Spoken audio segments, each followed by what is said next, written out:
Hello बच्चों, आज हम लोग क्लास 12th के मोस्ट ऑब्जेक्टिव क्वेश्चन को सॉल्व करेंगे जो कि एग्जाम में बहुत बार रिपीट हुआ है। आइए हम क्वेश्चन को सॉल्व करते हैं।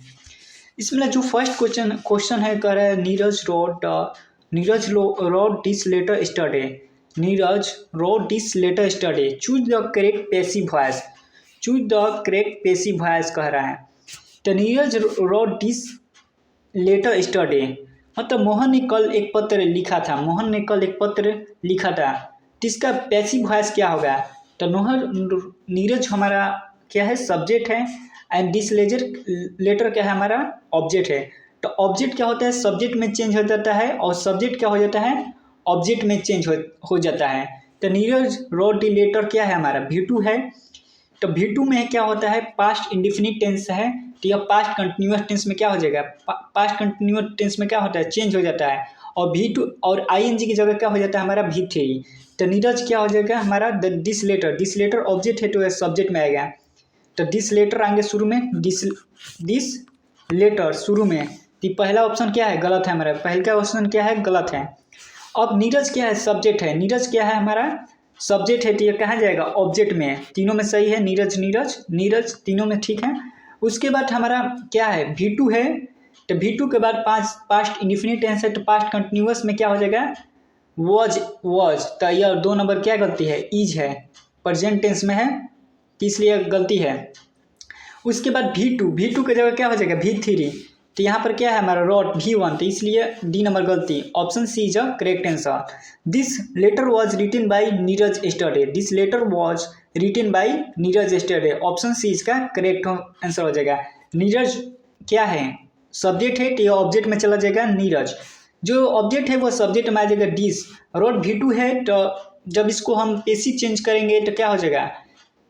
पास्ट क्या हो जाएगा? पास्ट कंटिन्यूअस में चला जाएगा और जो वॉज वेयर है वहां पर क्या हो जाएगा? ING की जगह क्या हो जाएगा? V1 में V3 हो जाएगा। Option C is the correct answer. कह रहा है कि of all the student in the class Ram is surely. Of all the student in the class Ram is surely क्या है?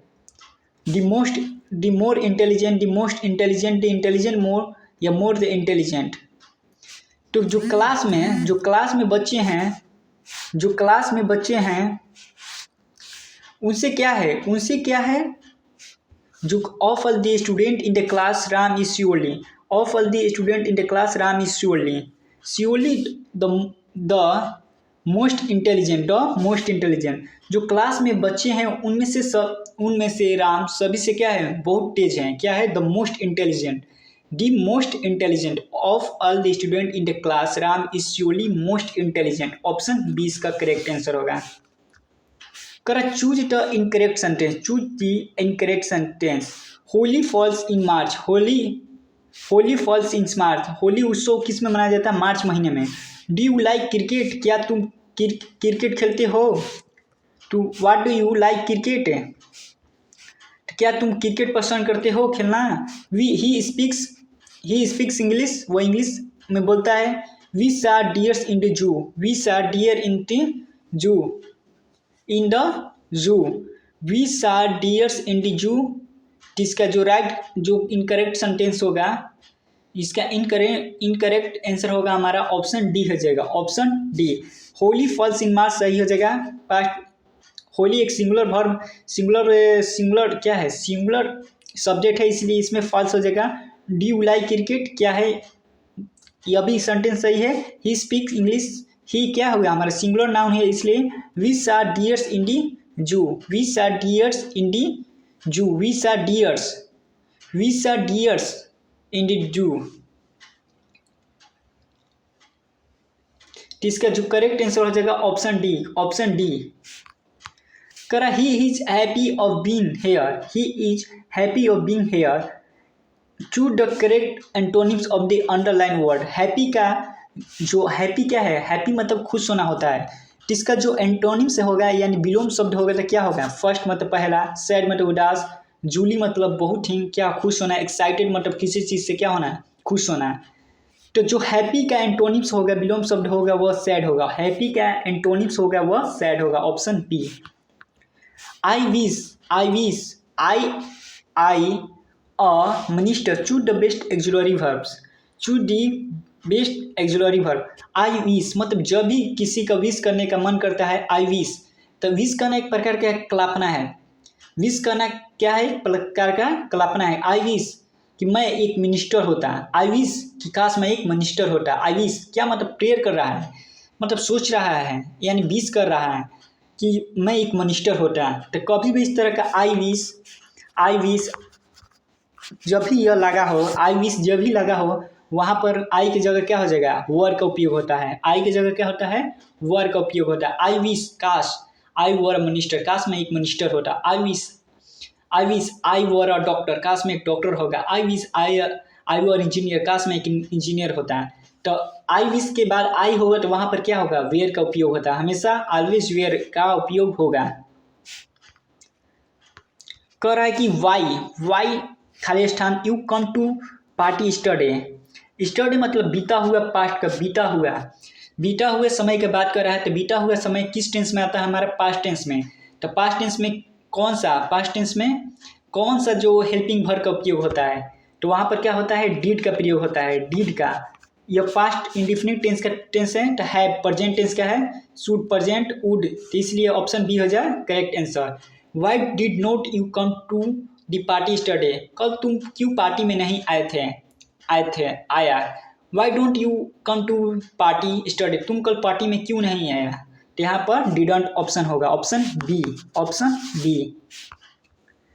करा ही सेड वह कहा, वेयर इज माई बाईसाइकिल, मेरा साइकिल कहाँ है। He said where is my bicycle, वह कहा कि मेरा साइकिल कहाँ है। तो क्या कहा, वो मेरा साइकिल कहाँ है।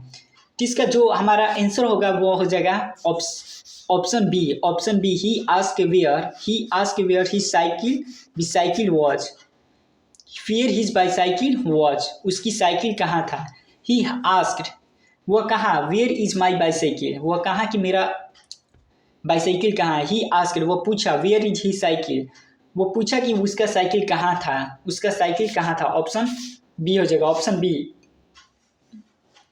सेड है तो हमेशा क्या होगा, आस्क्ड होगा। सेड किस में चेंज होता है, हमारा V2 में चेंज हो जाता है, तो इसलिए से नहीं होगा, विल नहीं होगा, मे नहीं होगा। तो इसका राइट आंसर ऑप्शन क्या हो जाएगा, ऑप्शन बी। हमेशा V2 जब इसका इनडायरेक्ट सेंटेंस बनाएंगे तो क्या हो जाएगा, सेड के क्या हो जाएगा, V2 में चेंज हो जाएगा। टोल्ड हो सकता है, सेड का टोल्ड हो सकता है या आस्क्ड हो सकता है। Option B is the correct answer. Such conduct deserves reprimand, choose the correct meaning of underline. तो इसमें जो क्या कर रहा है, इसमें से जो है रिप्रीमेंट का जो अंडरलाइन है, रिप्रीमेंड करना, तो रिप्रीमेंड करना। तो such conduct deserves reprimand, choose the correct meaning of underline. इसका जो करेक्ट है, रिप्रीमेंट का करेक्ट वर्ड क्या हो जाएगा, रिप्रीमेंड करना का सही आंसर क्या हो जाएगा, रिप्रीमेंट करना। तो रिप्रीमेंट मतलब किसी चीज़ को क्या करना, सुधारना। तो सुधारना का ऑब्जेक्ट क्या हो जाएगा, रिब्यूक करना, रिप्रीमेंट। सॉरी यहाँ पर रिप्रीमेंट मतलब होता है डांटना। रिप्रीमेंट मतलब सही है, अभी रिप्रीमेंट मतलब डांट कर किसी को सुधारना, या रिब्यूक मतलब क्या होता है, डांटना। प्रेज मतलब उसको बहुत हिम्मत देना, जोश में करना। रिब्यूक मतलब डांटना, या उसको हम चेतावनी देते हैं उसको सुधारने के लिए। रिप्रेजल करना, किसी को उपहार देकर उससे ऊपर करना, रिवॉर्ड देना। Option B is the correct answer, option B. Reprimand का रिब्यूक होता है, रिपेयरमेंट मतलब डांटना, भटकाना या किसी चीज़ को सुधारना, इसका रिब्यूक हो जाएगा, option B. Choose the correct synonym of fragrance, choose the fragrance, taste हो जाएगा, एरोमा हो जाएगा, स्लाइट हो जाएगा, टच हो जाएगा। फ्रेगनेंस का मतलब होता है सुगंधित। तो सुगंधित का जो शब्द होगा, सिनोनिम्स होगा फ्रेग्रेंस का, इसका राइट आंसर हो जाएगा एरोमा मतलब सुगंध, या फ्रेग्रेंस मतलब सुगंध। फ्रेग्रेंस मतलब सुगंध, या aroma. Option B is the correct answer. Holy is end, यहाँ पर क्या है, आई एम। यहाँ पर क्या है, I am. I important. Holi is important festival. तो इम्पोर्टेंट जो कि इम्पोर्टेंट एक वोवेल से शुरू होता है, इसलिए यहाँ पर एन का उपयोग होता है। क्या हो जाएगा, एन। तो Holi is an important festival, Holi एक प्रमुख त्यौहार है। कह रहा है जूली या मैरी, जूलू या मैरी, इसका हम कंसेप्ट है जोहन या मूरी। देखो सब्जेक्ट या फिर इसके बाद सब्जेक्ट की तरह या नाउन या नाउन, नाउन या नाउन। तो यहाँ पर जो वर्ड होगा, जो यहाँ पर जोहन या मैरी है, जोहन या मैरी दोनों में से कोई एक, तो यहाँ पर दोनों में से कोई एक तो यानी सिंगुलर भर के यूज होता है। तो कुछ भी कहे सोहन या मैरी, रोहन या सोहन, मदन या रोही, कोई भी वर्ड है तो किसी यह क्या हो जाएगा, सिंगुलर हो जाएगा। तो सिंगुलर के लिए इसमें से कौन आ जाएगा, और gone to Calcutta, gone to Calcutta. तो यहाँ पर क्या है, गॉन, गॉन भी थ्री है। तो यह क्या है, पास्ट, हमारा पास्ट परफेक्ट, भले प्रेजेंट परफेक्ट टेंस का है, प्रेजेंट परफेक्ट टेंस का है। तो प्रेजेंट परफेक्ट टेंस में इज नहीं होता है। जोहन या मेरी दोनों में से कोई एक, तो वह क्या हो जाएगा हमारा सिंगुलर, तो इसलिए इसका राइट आंसर हो जाएगा हैज। इसका राइट आंसर हो जाएगा हैज। हैव नहीं हो जाएगा कि पुलर है, वेयर नहीं हो जाएगा कि पास्ट टेंस का है। तो जोहन या मैरी दोनों में से कोई एक, तो दोनों में से कोई एक सिंगुलर है और यहाँ पर भी2 है, भी3 है। तो इसलिए कौन सा सेंटेंस हो गया, प्रेजेंट परफेक्ट टेंस। तो इसलिए इसका राइट आंसर हो जाएगा हैज। जॉन या Mary has gone to Kolkata, option B. Give one situation for a person who present a radio, television या प्रोग्राम्स। एक व्यक्ति जो रेडियो टेलीविजन के प्रोग्राम करते हैं उसे क्या कहते हैं, एस्ट्रोनॉट्स। एस्ट्रोनॉट्स जो हमारे एस्ट्रोनॉट्स होते हैं, जो अंतरिक्ष में सौरमंडल की जो विचार करते, विचार विमर्श इस पर अनुसंधान करते हैं, रिसर्च करते हैं, वो एस्ट्रोनॉट कहलाते हैं। एंथ्रोपोलॉजिस्टिक्स, एंकर या एकर। इसका राइट आंसर हो जाएगा हमारा अ person who present radio, television व एंकर। न्यूज में क्या होता है, जो न्यूज हमको सुनाता है वो क्या होता है, एंकर होता है। कौन होता है, एंकर होता है। Option B, a person who present a radio television programme, anchor. The 18th century known as the 18th century is known as, तो जो 18वीं शताब्दी है उससे किस नाम से जाना जाता है, Cavalier age, Augustan age, Jacobean age या रोमांटिक एज। तो इसका राइट आंसर हो जाएगा हमारा option B, option B, 18th century known as Augustinian age. 18th century is known as Augustan age. Option B इसका राइट आंसर हो जाएगा, option B. Olivier Goldsmith emphasized on the purity of, Olivier Goldsmith emphasized on the purity of, जो Olivier gold Smith है किसकी शुद्धता को बढ़ा चढ़ा कर दिखा रहे हैं। ओलिवियर गोल्ड स्मिथ किसकी बात पर, ऐसा कौन सा बात है जिसको बढ़ा चढ़ा कर कह रहे हैं, emphasize on the purity, किस प्योरिटी को देखा बढ़ा चढ़ा कर कह रहे हैं, तो वह विलेज लाइफ, कौन सा लाइफ है, विलेज लाइफ को ओलिवियर गोल्ड स्मिथ इसकी शुद्धता को बढ़ा चढ़ा कर क्या कर रहे हैं, इम्फेसाइज करें, बढ़ा चढ़ा कर क्या कर रहे हैं, उसके बारे में बता रहे हैं। Oliver Goldsmith emphasise on the purity of village life, option B. कह रहा है कि when is censorship impose in press on a country like a Britain. When is censorship imposed in press on a country like, जब censorship impose, जो कोई ऐसी बात है जो प्रेस में on a country like Britain, जब कोई सेंसरशिप, जब प्रेस के सामने क्या हो जाता है, इम्पोज हो जाता है, उसके भांडा फूट जाता है। जैसे में वो ब्रिटेन है, तो कब उसके भांडा, कौन सा ऐसा समय आता है, संकट आता है जिसके कारण उसके प्रेस में उसका भांडा फूट जाता है। तो ड्यूरिंग फूड के कारण, इमरजेंसी के कारण, या ड्यूरिंग इलेक्शन के कारण, या डाइजेशन के कारण। इसका राइट आंसर हो जाएगा ड्यूरिंग इमरजेंसी के कारण। ड्यूरिंग इमरजेंसी के कारण जो वहाँ पर सेंसरशिप इम्पोज हो जाता है, उसका जो खुफिया एजेंसी है उसका क्या हो जाता है, प्रेस के सामने इम्पोज होता है, जिसके कारण वहाँ पर लोगों ने क्या किया, उसका निंदा किया, जो जोरदार निंदा किया ड्यूरिंग इमरजेंसी के दौरान क्या हुआ। ऑप्शन बी का राइट आंसर हो जाएगा, ऑप्शन बी। ननू काका was coming to Delhi, Nanu काका कहाँ से दिल्ली आ रहे थे, to visit, was coming to Delhi to visit Red fort.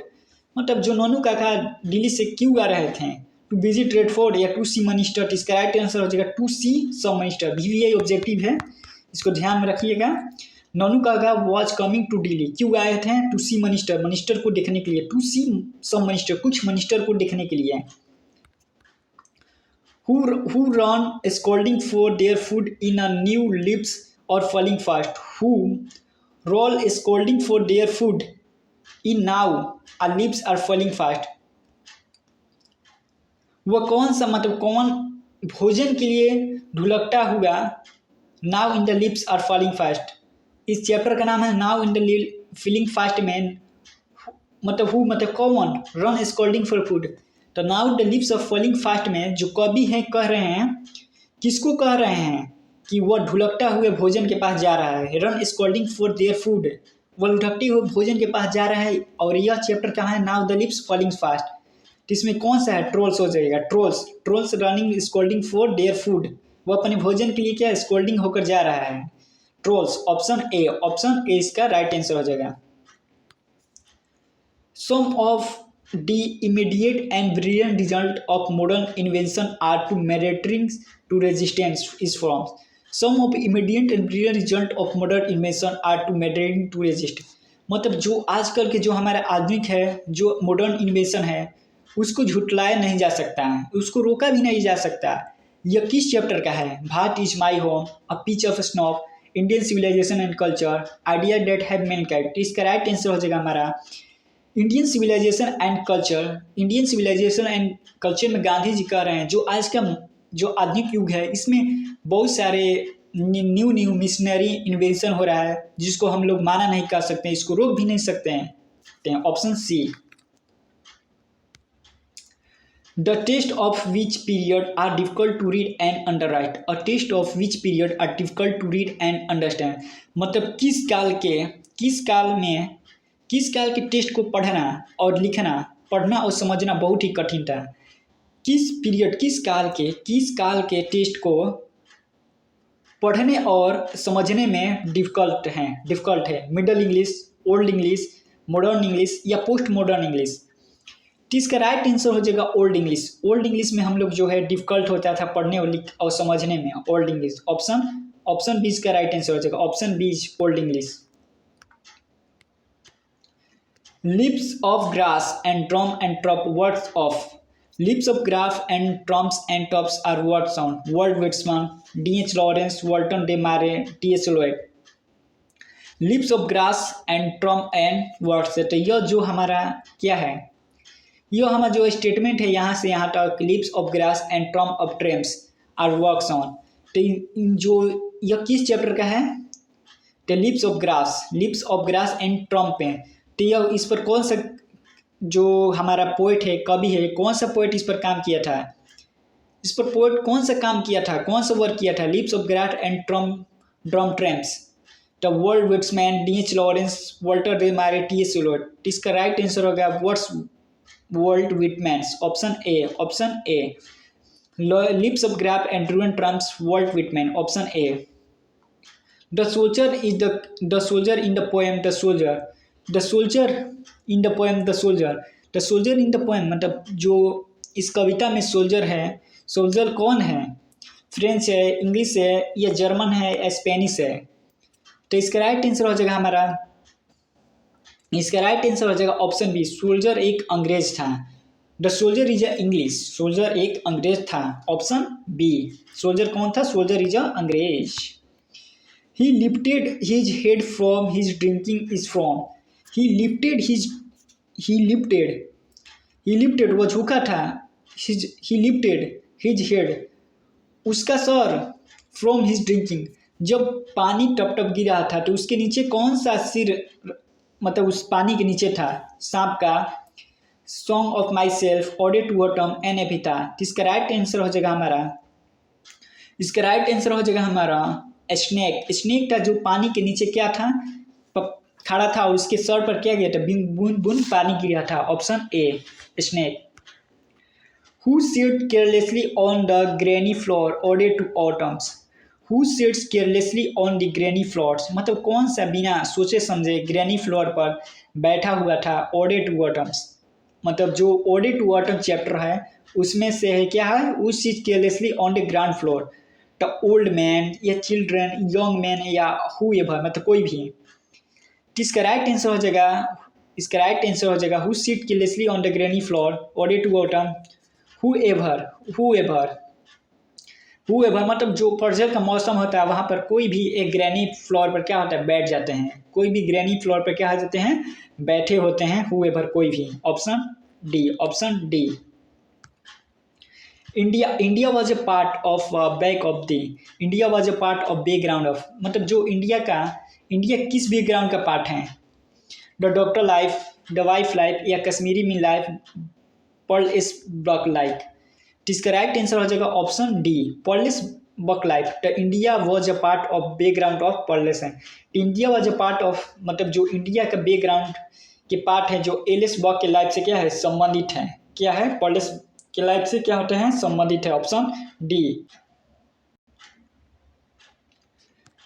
आगे कह रहा है कि when we speak of the freedom of the press, जब हम लोग प्रेस के बारे में बोलते हैं तो उसका मतलब वी यूजली मीन्स, उसके मतलब आमतौर पर जो फ्रीडम है कैसा सेंस देता है। जब हम लोग एक फ्रीडम मतलब जो स्वतंत्र प्रेस की बात करते हैं तो इसके मतलब फ्रीडम से क्या तात्पर्य है, क्या सेंस है। बोर्ड, लीगल, टेक्निकल या सोशल। बोर्ड, लीगल, टेक्निकल या सोशल। तो जो हमारा प्रेस होता है, प्रेस कैसा होता है, टेक्निकल। प्रेस कैसा होता है, टेक्निकल, टेक्निक पे चलता है, मशीन पे चलता है प्रेस। प्रेस हमारा स्वतंत्र होता है और इसका मतलब हो जाए टेक्निकल रूप से सेंस देता है, टेक्निकल रूप से सेंस देता है। हाउएवर कभी भी, rare in rare it be and when I crumble. However rare it be and when I crumble taken from. तो जो ये सेंटेंस है, मतलब जो यह हमारा किसी भी चैप्टर का होगा या क्या है, वहाँ से उठाकर पैराग्राफ को यहाँ पर क्या किया गया है, डाल दिया गया है। However rare it be and we when I crumble is taken for it। ये किस चैप्टर का है, fireman, audit bottom, snake and epitaph. तो इसका राइट आंसर हो जाएगा, इसका राइट आंसर हो जाएगा an epitaph, an epitaph, epitaph. However rare it be and when I crumble is taken for an epitaph। Option D. According to Bertrand Russell die in large number of winter, मतलब जो Bertrand Russell है वे मतलब किस winter में कौन सा ऐसा चीज़ है जो सबसे ज़्यादा मरता है। According to Bertrand Russell die in large number in winter, मतलब जो विंटर के दिन में कौन सबसे अधिक मरता है। ह्यूमन बींग्स, मनुष्य, प्लांट्स पौधे, एनिमल्स पशु, बर्ड्स मतलब पक्षियाँ। इसका राइट आंसर हो जाएगा birds. According to Bertrand Russell birds die in large number in winter. Option D. The tendency of Indian civilisation is to elevated, जो हमारे इंडियन सिविलाइजेशन की टेंडेंसी है कौन एलिवेट करता है। Immorality, partiality, based on partiality, moral beings. तो immorality मतलब असंभव, पार्टिसिलिटी मतलब अलग अलग, बेस्ड ऑन पार्टिसिलिटी मतलब किसी चीज़ पर आधारित उससे अलग अलग कर दिया गया। मोरल बींग्स मतलब मौलिक मतलब मोरल क्या होता है, मोरल बींग्स मतलब जो सभ्य आदमी होता है उसके आधार पर। तो मोरल बींग के आधार पर हमारे क्या है, इंडियन टेंडेंसी को क्या किया गया है, एलिवेट किया गया है। इंडियन टेंडेंसी को क्या किया गया है, एलिवेट किया गया है, moral being. Option D, option D. कह रहा इंडियन सिविलाइजेशन इज, इसका मतलब क्या है, इंडियन सिविलाइजेशन ऑप्शन डी है गॉडलेस, बिना भगवान क्या है, based on belief in God, भगवान पे विश्वास रखता है। बेस्ड ऑन पार्शियलिटी, अलग पर मतलब अलग होने के विचार पर है, या बेस्ड और मैटर मतलब जो निर्जीव पदार्थ पर उस पर बेस्ड है। तो इसका राइट आंसर हो जाएगा Indian civilisation is based on the believe in God. Indian civilisation is believe on based on a believe in God, मतलब भगवान में विश्वास के आधार पर इंडियन सिविलाइजेशन है। Option B, option B. कर doctor Zakir Hussain die, doctor Zakir Hussain die 1959 या 1969 या 1979 या 1989, 1959, 1969 या 1979 या 1989। इसका राइट आंसर हो जाएगा doctor Zakir Hussain was die. जो कब मरे थे, तो जाकिर हुसैन 1969 ईस्वी में मरे थे। डॉक्टर जाकिर हुसैन 1969। नंटिक जो है, जो नोनू काका है, यहाँ पर नोनू काका है, नोनू काका, जो नोनू काका है was installed in the guest room. तो नोनू काका कहाँ पर इंस्टॉल्ड हुए हैं, मतलब घर में गए, कहाँ पर रहने के लिए घर में गए, वह कौन सा रूम है जिसमें रहने के लिए इंस्टॉल्ड, रहने के लिए गए? नानू काका वो installed in the guest rooms, the drawing rooms, the outer bedroom rooms, the बरामदा। किसका राइट आंसर हो जाएगा द आउटर बेडरूम्स। मतलब जो कब जो लिखने वाले इस जो आउटर है, जो लिखने वाले आउटर है उसके बेडरूम में क्या हुआ है? इंस्टॉल्ड हुए हैं। रहने के लिए क्या गए? आउटर्स बेडरूम्स, आउटर्स के बेडरूम में नानू काका इंस्टॉल्ड हुए हैं। ऑप्शन सी।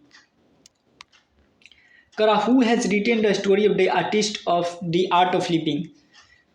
मतलब कौन सा ऐसा, मतलब जो या द आर्ट ऑफ लिविंग के राइटर कौन है? द आर्ट ऑफ लिविंग के जो लेखक कौन है? PS बॉक, M गांधी, सिंगानोया और नॉन ऑफ दिस। तो इसका राइट आंसर हो जाएगा, इसका राइट आंसर हो जाएगा सिंगानोया। इसका राइट आंसर हो जाएगा Singanoya. The art of living, the art of living, Singanoya. Option C. Singanoya was born in, Singanoya is born in, Singanoya का जन्म कब हुआ था? 1873, 1853, 1883, 1893। इसका राइट आंसर हो जाएगा option C. Singanoya was born in 1888। Option C, option C. The news in the newspaper is generally, the news in the newspaper is generally the to point somewhat change, completely change and none of the। तो जो हमारा the news in the newspaper, जो the news in the newspaper, तो जो paper में news है generally क्या दिखाते हैं? जनरली क्या दिखाते हैं? somewhat changes, somewhat changes, generally somewhat changes। the news in the newspaper is generally somewhat changes। क्या होता है? somewhat changes। the news in the newspaper is generally somewhat changes। कुछ तो चेंज हुआ है, हमारा जो न्यूज़पेपर में है उसमें तो कुछ तो चेंज हुआ है। ऑप्शन बी, कुछ तो चेंज हुआ है। ऑप्शन बी इसका right answer. Decent journalist and responsible editor are with present affairs। decent journalist and responsible editor are with present affairs। जो डिसेंट जर्नलिस्ट और रिस्पॉन्सिबल एडिटर है वे एक साथ प्रेजेंट किस अफेयर में प्रेजेंट है? किस बात के अफेयर में क्या है? प्रेजेंट है। किस बात प्रेजेंट में है? प्लीज नोट ट्रू, सही नहीं है। कैन नोट कहा नहीं जा सकता है। तो इसका राइट आंसर हो जाएगा ट्रू। इसका राइट आंसर हो जाएगा हमारा ट्रू, ट्रू। तो इसका राइट आंसर हो जाएगा प्लीज। ऑप्शन ए, प्लीज यानी ट्रू। ट्रू भी हो सकता है या प्लीज भी हो सकता है। तो जो जर्नलिस्ट और रिस्पॉन्सिबल एडिटर है वे क्या होते हैं? ट्रू। इस मतलब इस बात टिप से क्या है? प्रेजेंट अफेयर से क्या है? सत्य है, ट्रू है। उनका जो प्रेजेंट अफेयर है क्या है? सही है। Decent journalist and editor are with true with present affair. Option A. Buck's family doctor was the, जो बक्स फैमिली के डॉक्टर थे वे कैसे थे? इंग्लिश थे, अमेरिकन थे, इंडियन थे या चाइनीज थे?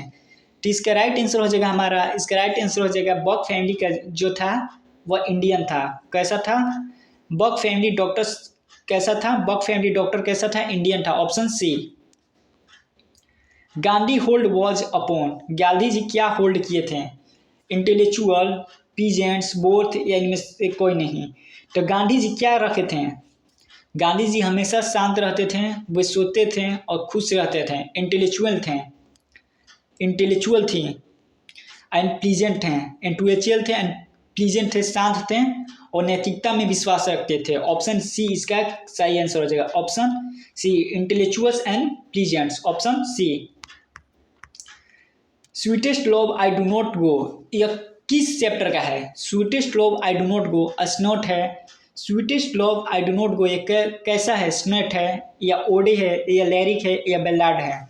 तो sweetest love I do not गो तो एक प्रकार का हमारा क्या है? एक प्रकार का हमारा यह क्या है? स्वीटेस्ट लव आई नॉट, तो एक लैरिक है। यह क्या है? लैरिक है। Sweetest love I do not go एक प्रकार का लैरिक है। ऑप्शन सी।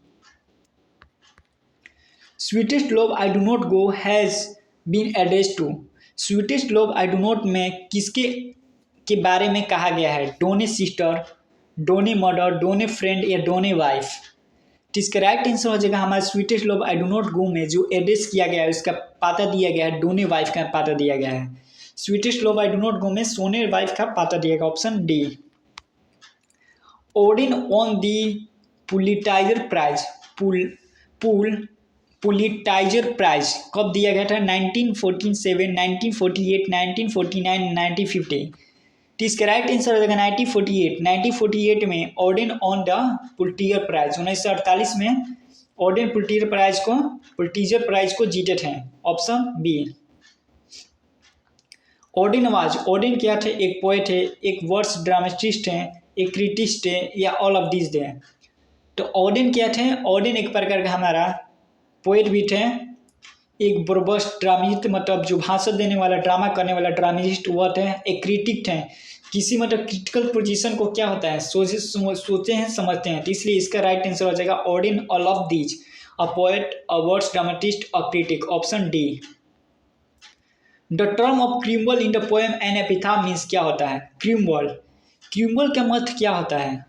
एन एपिथा एक चैप्टर है, उसमें क्रिम्बल वर्ड है, उस वर्ड का मतलब क्या होता है? डू डाई मतलब मरना, लाई मतलब जिंदा रहना, सफ़र मतलब किसी चीज़ को क्या करना, सफ़र करना, जैसे मतलब बीमारी से सफ़र कर रहा है, कुछ और भी हो सकता है। तो क्रिम्बल का अर्थ होता है, क्रिम्बल का मतलब धीरे धीरे क्या होना, मरने जैसा विचार आना, धीरे धीरे जैसे मरने जैसा विचार आना है, इसलिए इसका राइट आंसर हो जाएगा option A, to die, option A, to die.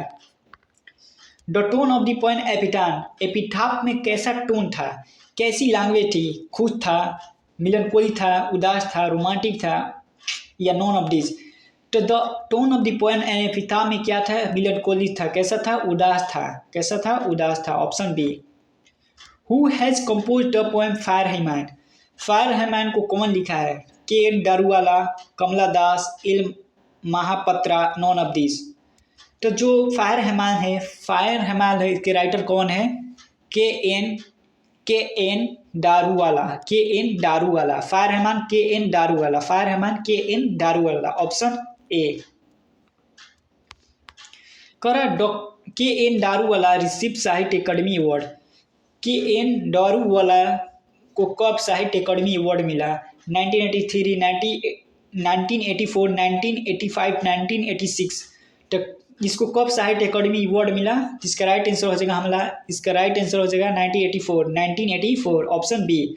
1984 को क्या मिला? साहित्य अकादमी पुरस्कार के एन दारूवाला को। Who has composed the poem my grand mother house?